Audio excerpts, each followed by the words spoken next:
In the pantheon of great trilogies lies such classics as the Back to the Future trilogy, the Lord of the Rings trilogy, Star Wars the original trilogy, and last, but certainly not least, the Dark Knight trilogy. As we sit here wondering what the future holds for the DC cinematic universe, we ask the age-old question, what the f*** happened to The Dark Knight Rises?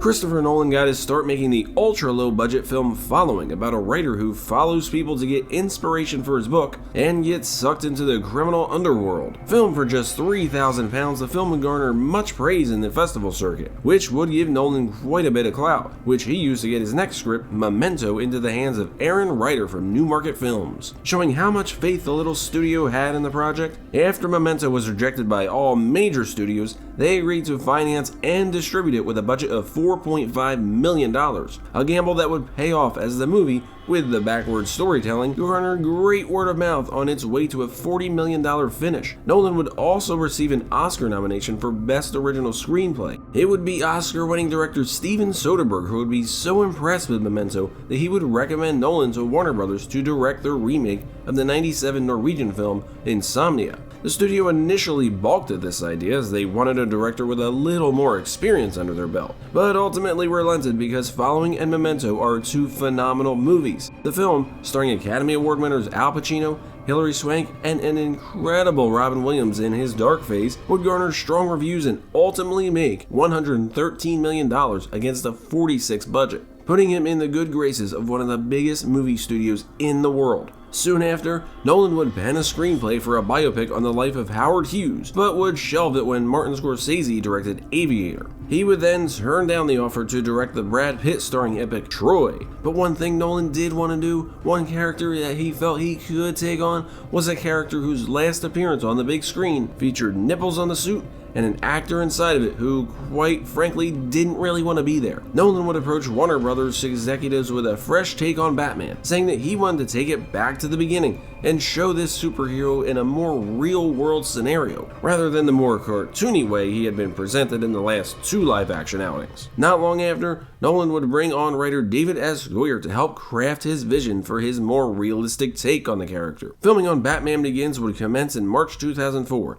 with the film hitting theaters on June 15, 2005, where it would open with $48 million, which many saw as a decent, if not overly spectacular number. However, word of mouth was strong and Batman Begins was able to net $150 million domestic and $373 million worldwide, with critics and audiences equally impressed with the fresh, dark, realistic take on the decades-old character. But as great as that movie was, there was one scene that got audiences to cheer louder than any other in the entire movie, when Gordon hands Batman the playing card with the Joker on it. That scene was one of the best teases for a sequel ever, and beginning the next day, the internet was flooded with fans arguing over who should play the iconic villain in the now highly anticipated follow-up. While Nolan would go off and make the excellent magician film The Prestige, fans pitched who they thought would be best for the role made so famous by Cesar Romero and, of course, Jack Nicholson. One name that pretty much nobody had on their list? Heath Ledger, who at the time was best known for his Oscar-nominated performance in Brokeback Mountain, as well as a string of more independent films.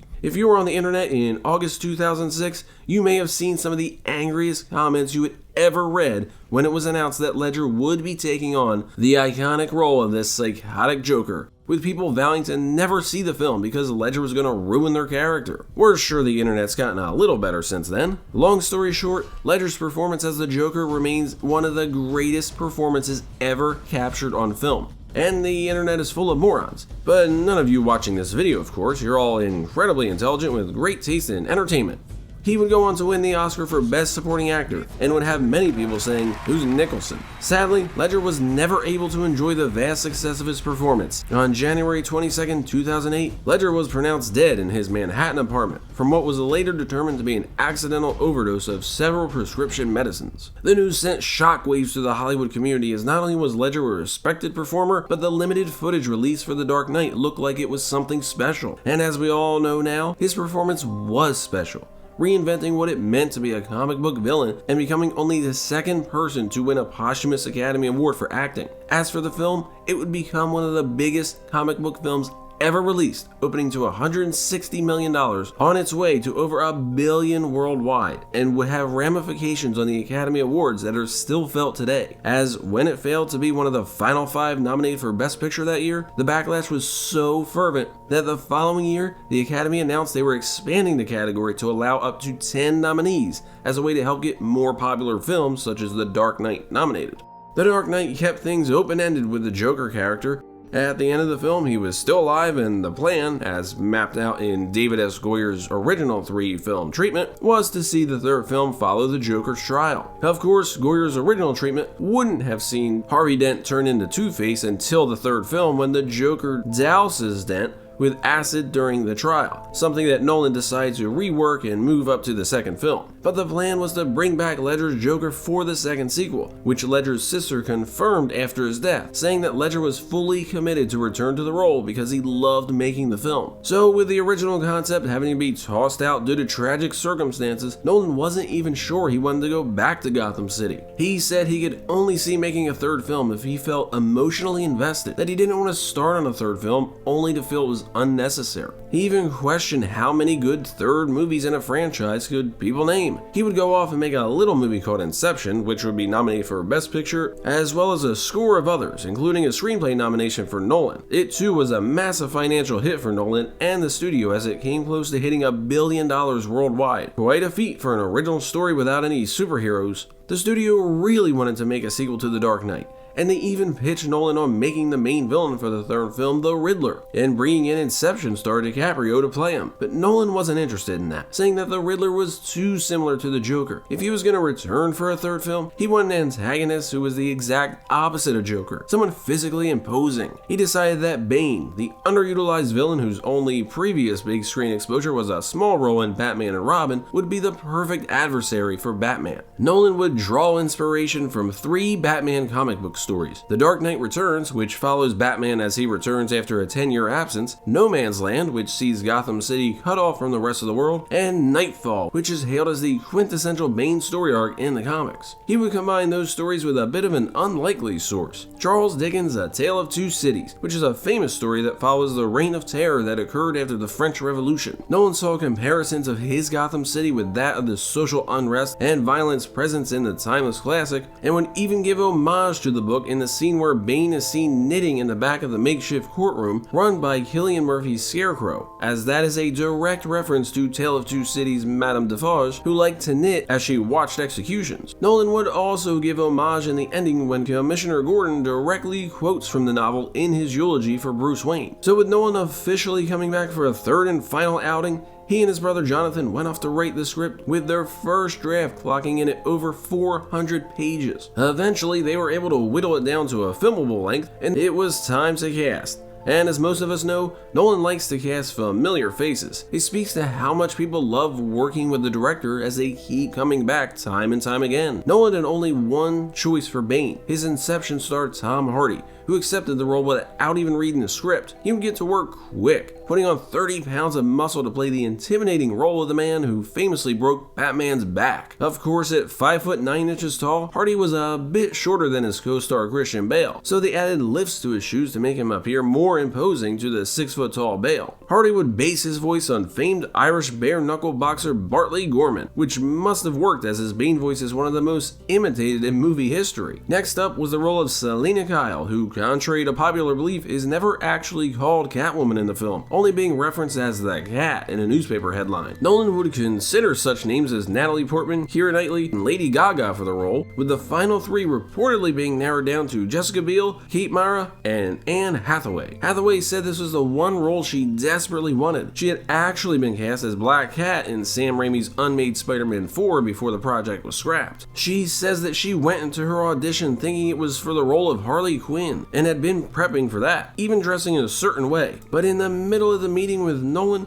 he told her it was for Catwoman, which made her convinced she wasn't getting the job, even though playing Catwoman had been a dream. She says that after the audition, she was a nervous wreck waiting to hear from her agent if she had gotten the role. And one day, the phone rang and her agent asked if she was sitting down. Hathaway says she screamed, "I'm Catwoman!" Hathaway recalls that after her excitement subsided, her agent said that it wasn't the Catwoman call, but rather the Academy had asked her to host that year's Oscars. something we're sure in hindsight she wishes she turned down. Of course, a few weeks later the call did come, and Hathaway was officially cast as Selina Kyle, aka Catwoman. For two other coveted roles, Nolan again turned to his Inception cast, with Joseph Gordon-Levitt cast as beat cop John Blake, aka Robin John Blake, after passing on such names as Ryan Gosling and Mark Ruffalo, while the role of Miranda Tate was always meant for Marion Cotillard. At the time, Cotillard was pregnant and other names were considered, including Kate Winslet and Rachel Weisz, but Nolan saw no one but Cotillard in the role of Talia al Ghul, and even reworked the film's schedule so that she could give birth and have some time before coming back to film her scenes. While the role of Jen, Selina Kyle's partner in crime, would go to the always great Ted Lasso star Juno Temple, and you may even recognize a subtle Memento nod, as the great Thomas Lennon plays yet another doctor in this film. Or is he the same doctor? For his part, Christian Bale would prove his dedication to the role yet again. When he was cast in Batman Begins, he had recently come off filming The Machinist, where he weighed an unhealthy 120 pounds, and would have to bulk up to around 200 to convincingly play the role. For The Dark Knight, Bale had just come off working on his Oscar-winning role in The Fighter, where he dropped down to 145 pounds and had to bulk back up to the 200 mark again for The Dark Knight Rises. Bale has said those body transformations have taken their toll on him, and he has decided to quit going to extremes for such roles. The Dark Knight Rises would begin production on May 6, 2011 in India and would go on until November 14th under the fake title Magnus Rex. Despite rumors, Nolan says he never considered using old footage of Heath Ledger as the Joker in this film, as he felt that would be a great disservice to his memory. The globe-trotting production would go from India to Wales to Glasgow to London to Pittsburgh and even New Jersey. Pittsburgh would serve as the main city used for Gotham after a producer noted that over the past two movies, they filmed in every inch of Chicago. Luckily, one of the film's producers had strong ties to the city. Thomas Tull just so happened to be part owner of the Pittsburgh Steelers and would allow the production to shoot one of its most memorable scenes at the stadium. That scene was meant to take place in the dead of winter, but as with any Christmas movie you've ever seen, it was filmed mainly in the summer. At the time, Pittsburgh was experiencing one of the worst heat waves it had ever seen, so next time you watch the film and see all those background performers in the stands, in heavy coats and scarves, just remember it was around 100 degrees Fahrenheit that day. As meticulous as we all think Christopher Nolan is, he still allows his actors freedom within the scene. Hardy's scene at the football stadium where he says, "That's a lovely, lovely voice," was an improv by Hardy, as was the part where Bane rests his hand on Daggett's shoulder right before he kills him. We often think of improv in the service of comedy films, but here we can see that perfectly shaped improv in any film can truly enhance the performances, comedic or villainous. This would help Hardy in the fight scenes as well, as he said they were tough to shoot, not physically, but because it felt as though he was beating up his childhood hero. Yet when Nolan called action, he would just swing away. The one thing Nolan was very aware of during filming was spoilers. On Batman Begins, he had the freedom to shoot where he wanted and not worry about leaks because there was no expectation. But when Rises was in production, he knew that every paparazzi in the world would try to sneak shots to release to the public. The biggest spoiler would have been the fact that Batman, aka Bruce Wayne, actually dies in the end. Or does he? We'll get to that in a moment. On the day of shooting the funeral scene, the gravestone that was used didn't say Bruce Wayne on it. It said Miranda Tate, with Bruce Wayne being added to the stone in post-production. Even more, Christian Bale was on set that day in full black suit and tie and was featured first on the day's call sheet. This was done so that if any pictures leaked, Bale would clearly be in the shot, and if by any chance the production call sheet got out, Bale's name would be front and center, throwing off anyone to the tragic truth of the scene. But of course we all know, in that final montage of the film, we see Bruce alive and well, sitting across from his new beau Selina Kyle as she wears his mother's pearls at a cafe in Florence as Bruce looks over and gives Alfred a knowing nod. And yes, Bruce Wayne is alive and well in that final scene. In several interviews after the film's release, Bale and Michael Caine have said that Bruce was 100% in the cafe, having finally freed himself of the privilege and burden of being Batman. Also, the shooting script for the film even says they're alive. So that's that. Bruce Wayne survived The Dark Knight Rises. One weird cut in the movie is the death of Matthew Modine's police officer character, Peter Foley, and there's a very specific reason for that. His death scene was actually filmed, yet when Nolan saw the movie, his death was so shocking and intense that he feared if he kept it in the film, it would garner an NC-17, so he decided to cut it. We're of a different mindset though. let the MPAA give you the NC-17 before you cut it. The teaser trailer would premiere in front of screenings of Harry Potter and the Deathly Hallows Part 2, and the full theatrical trailer would premiere before prints of Sherlock Holmes: A Game of Shadows, while the film's prologue would be released in front of the IMAX exclusive screenings of Mission Impossible: Ghost Protocol, which would feature the entire opening of the film on the airplane, an airplane that Nolan actually crashed instead of using CGI effects. As a matter of fact, this film would only feature 500 visual effects shots, as opposed to a film like Avengers Endgame that featured over 2,700. But one unanticipated side effect of this prologue release was the fact that audiences around the world simply didn't understand it. The consensus among all moviegoers was, "What the hell is Bane saying?" which resulted in the audio team going back and actually re-recording some of the dialogue while cleaning up the rest of the film before its eventual release. A Christopher Nolan film with sound issues? Who would have thunk it? Now it came time to score the film, and Nolan invited James Newton back to collaborate with Hans Zimmer as they had on the previous two films. However, James Newton Howard decided to pass on the opportunity, saying that Zimmer and Nolan had built up such a great chemistry that he would feel like a third wheel coming back on for Rises. Tickets for the film's IMAX screenings in New York, San Francisco, and Los Angeles would go on sale in January 2012. A full 6 months before the film's release, and would sell out within minutes, with scalpers charging upwards of $100. Anticipation for the concluding chapter of Christopher Nolan's epic trilogy was at a fever pitch. The Dark Knight Rises would be released on July 20th, 2012. Sadly, the release was forever marred when a cowardly person entered a midnight screening of the film in Aurora, Colorado, and opened fire on the nearly sold-out audience, killing 12 innocent people and wounding 70 others. Out of respect for the victims of this terrible tragedy, a massive media blitz by the film stars was canceled. Bale would use the time to go to Aurora and visit some of the victims of the hospital. He has since said that he never actually sat down to watch the film because it's too hard for him knowing what happened. Although the film was budgeted as high as $300 million with tax credits, the actual spend on the film was around $230, and with that type of money in play, they would need to reach at least $600 million to even begin to be considered profitable. Luckily, the fans showed up, and the film ultimately topped out the worldwide box office with just under $1.1 billion.